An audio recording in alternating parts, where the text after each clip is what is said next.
Hello, good morning. Araw po ng Wednesday, ah, February 26. So, ito po yung video natin for today sa ating mga itik na magmula pa ng maliit sa amin na. So, ngayon lumaki na sila. So, mayroon na pong nangingitlog sa kanila. Wala pa pong nasa 5% pero at least nagbigay na sila ng senyales na mangingitlog na rin sila ng sabay-sabay. So meron na po tayong nalikom na itlog. Ito po yung nasa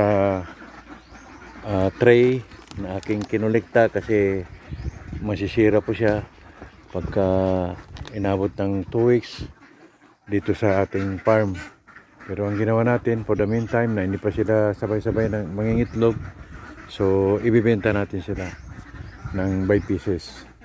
Pero kung maramihan na, so meron na tayong pagbibigyan kay pagdadalhan ng kanilang mga itlog. So yun po yung kanina pumasok doon kasi ilang araw hindi sila nakaligo. So pinaligo ko sila doon sa kanilang akin ginawang kanilang paliguan. So ito naman po yung second batch. Wala pa pong sinyalis na sila ay magbibigay ng itlog kasi hindi pa umabot sa buwan na kanilang pangingitlog. Pero hindi pa rin tayo tumitigil sa pagsuporta sa kanila pagpapakain. So silipin natin guys yung first batch na nagbibigay na ng itlog. Kahit ngayon ang nakolekta ko ngayon ay 5. So okay na. Madagdagan bukas hanggat sa sabay-sabay na kasi hindi pa tayo nagbibigay ng layer mask, no, yung kasi mabibigla pa yung kanilang mga puwet. Masusugatan po sila kung bibigyan natin sila ng pagkain na para sa pangingitlog. So iiwan natin sila dito hanggat magsawa sila maligo, pero mamaya pagbalik ko papasukin ko rin sila. So binigyan natin sila ng organic leaves katulad ng repolyo at saka Chinese pechay. So ito po yung napili namin, katulad ng sinabi ko sa mga unang video ko na napili natin sila ng mga lalaki. Pero sabi nga nung kaibigan natin na nag-iitik din, pilihan mo ulit kasi meron ding mga babae na nandiyan.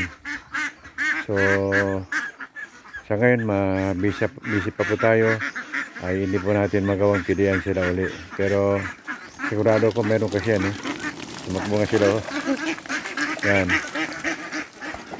So hayaan muna natin sila dito sa labas.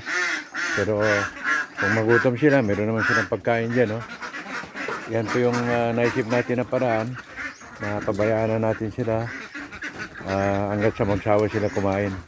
Kaysa katulad ng ginagawa natin na breakfast sa umaga, lunch sa tanghali, dinner naman sa gabi. So napakahirap yun. Mahirap gawin yun kasi nasasayang yung oras. Pero kasi yun naman po ay maliliit pa sila noon. So hindi natin sila pwedeng pabayaan dahil hindi pa po nila kaya yung kanilang mga buhay, no? Kailangan talagang suporta nila. So ito po yung ating ginawang pahingahan, pero puno po ng mga nilagyan ko pa samantala ng gamit. Nariyan po yung aking kinuwang dayami. Ito binili namin to 200 to, pero yung iba nilagay na doon sa loob na ilalagay natin ulit doon sa kanilang pangingitlogan. So maraming salamat guys, at sana wag po kayo magsawa panoorin ang ating video kahit na hindi po masyado maganda dahil nag-uumpisa pa lang po tayo at hindi naman tayo totally 100% na vlogger. Ang kinukunan ko lang ay yung mga aking activities, no? So hindi po tayo nag-vlog sa ibang tao, kundi ang ating activities delay, no? So kahit pa paano